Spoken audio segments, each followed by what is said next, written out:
time I tried pumpkin soup was at a restaurant and I hated every bit of it.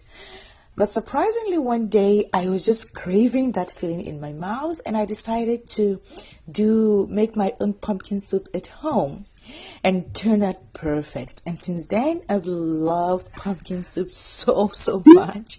It reminds me of something in my country that we call pap, akamo in my local language.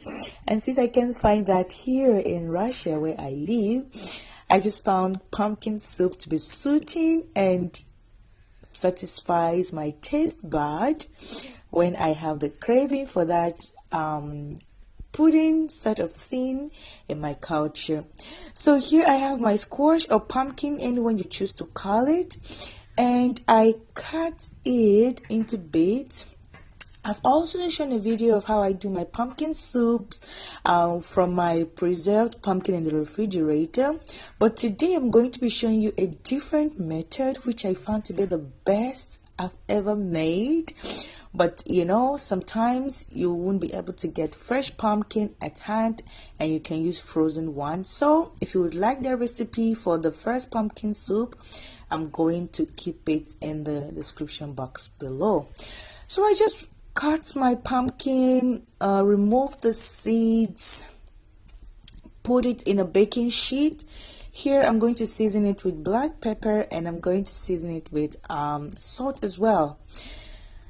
So if you like this video so far, don't forget to give it a thumbs up, share this video, and of course subscribe to my YouTube channel Blessings Corner for more recipes like this.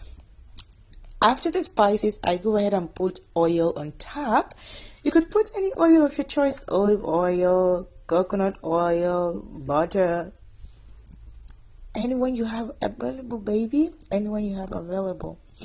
So I just put the oil on top of it, and that's basically all I need to do. And I'll put it in my oven for around an hour or until it's soft inside.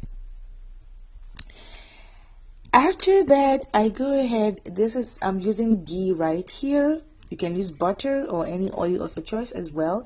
And then I put some onion, and here is my pumpkin. Oh my god, I felt like eating the whole thing when I tasted it. It was sweet, the smell was just heavenly. Going back to my pan, I add some turmeric. You can skip that if you don't like the turmeric. And then I'm going to add some chili pepper. I love chili. Also, it's optional if you don't want that. And because I'm on a low carb diet, I did not add carrot or things like that. But you can add carrot or any other vegetable of your choice. There I have my ginger garlic paste that I made by myself. I'm going to put the link down below if you're interested on how I made that paste, because it's really convenient to use. You don't need to smell like ginger and garlic every time you cook. Very accessible. Next here I have my bone broth, which I'm using. There I'm using my chicken bone broth. You can use any broth or vegetable stock of your choice, or even water if you don't have any, but this broth makes it taste better.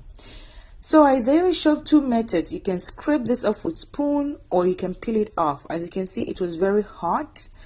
If you can't stand the hotness, just let it cool down a little bit. But I was so hungry and I didn't mind holding something hot in my palms for a short time. But oh my god, as I'm making this voiceover, I just remember this squash and I just want to go back and eat it all. Anyways, I put everything, all the squash in there and stir everything together. Check for spices. If it needs more salt, go ahead and add more salt. If it needs more pepper, add more pepper. If it needs water, add water. So in total, I think I used about 3 cups of liquids or 2.5 cups of liquid. Truthfully, I didn't really check. But just put the liquid to be as much as you want. If you want it thicker, less liquid. If you want it a little bit runnier, more liquid. I like it in between. So here it's done. I go ahead and pop it into my food processor. You can use a blender, you can use a processor. Basically, you can use any machinery that is going to blend it into a pudding or puree or anyone you call it. Okay, so I start with low power and just go ahead and let it do its thing. And here I've got it. I think I got a lot of pumpkin from this, and I stored in the refrigerator, I think, because I remember eating this pumpkin soup like 3 times. That is 3 separate times. That's how much I got from this pumpkin, and the rest of it I saved in my freezer, of course, both the soup and the pumpkin itself. And I think I have a video of how I save my pumpkins in the refrigerator so that I can use it for another pumpkin soup another day. So here you can use either heavy cream or sour cream or even coconut cream, any one of your choice. I hope you enjoyed this video. If you enjoyed, don't forget to give it a thumbs up. See you. Bye.